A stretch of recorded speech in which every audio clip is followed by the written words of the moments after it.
But this is a boomless. It sprays out. You notice that these two nozzles on the sides do not spray down. And so, again, we're using a cheat sheet here. It's very simple. It's a 7-step method. Very easy to do.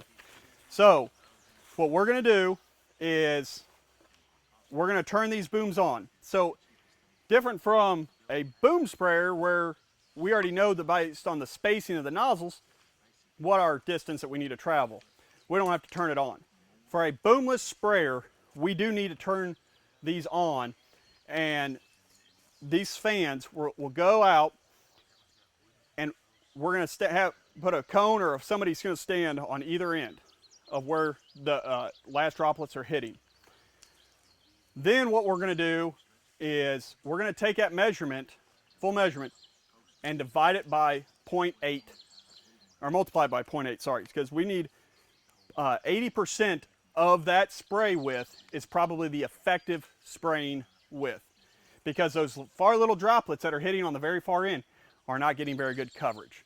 So we actually want to bring it in to about 80% coverage. Based off of that footage and width, that will give us our drive period, our drive length. So, one thing else to note on some of these booms and boomless sprayers, if you can, try to get a pressure regulator put on them. Getting it up to about that 30-40 psi is probably the best based off of the nozzles. The nozzles that you buy will tell you what pressure you need to be spraying out of. What is the effective pressure to make these nozzles work? If you're not hitting that threshold, you're not going to be using these nozzles to the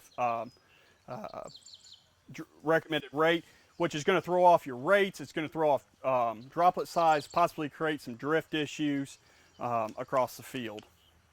So, turn this on. You guys might want to move because it may hit you. We ready? Yep. Somebody wants to put a cone over on that far side. So, as you can see, it does a pretty good job. Again, if there were branches right here, you could run right by and shoot chemicals all the way to your We're good. spraying trees, things like that. You're done with me, I think? Not just yet. You'll need to drive it.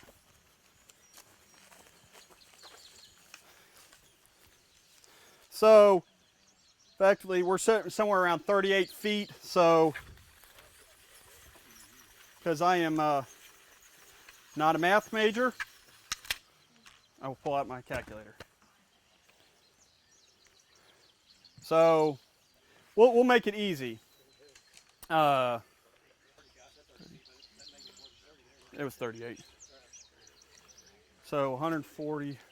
So, yep.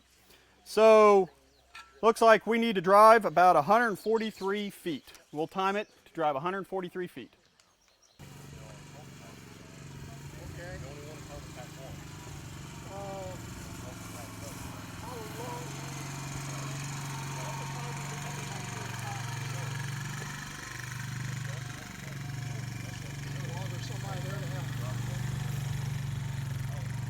Okay.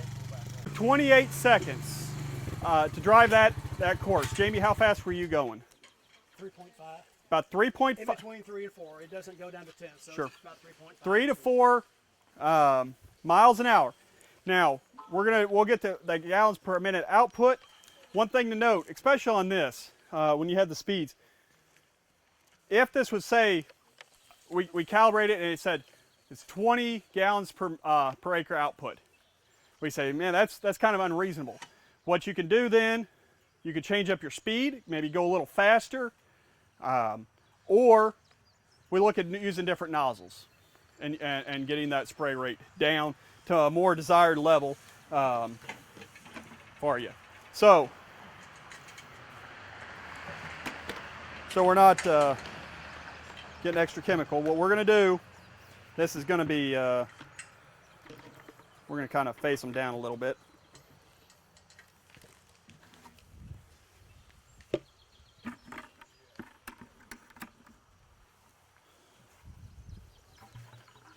And if you really wanted to get more technical with these, you can get a cup right on these so that there's no drift otherwise. So, yeah. So we're going to run this for 28 seconds. And go.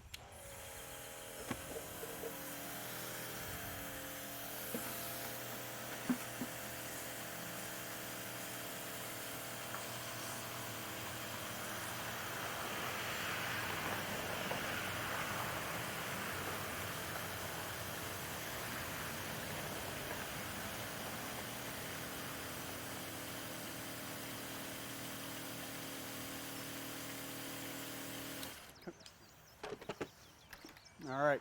So this is a pints per acre is what this is putting out. So however many, when we look at it, based off of pints here, if it's 10 pints, it equals 10 gallons per acre output. So a pint is 16 ounces.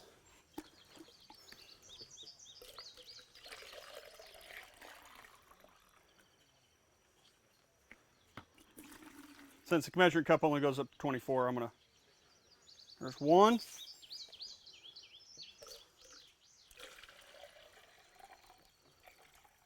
2,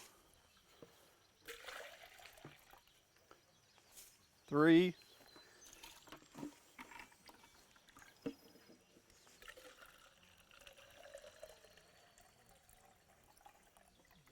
4. And guys, if this was not triple rinsed or anything, I would be wearing gloves just to.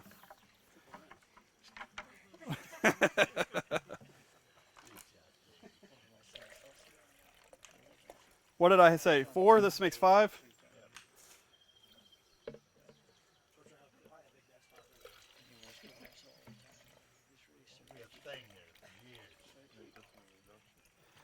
Six,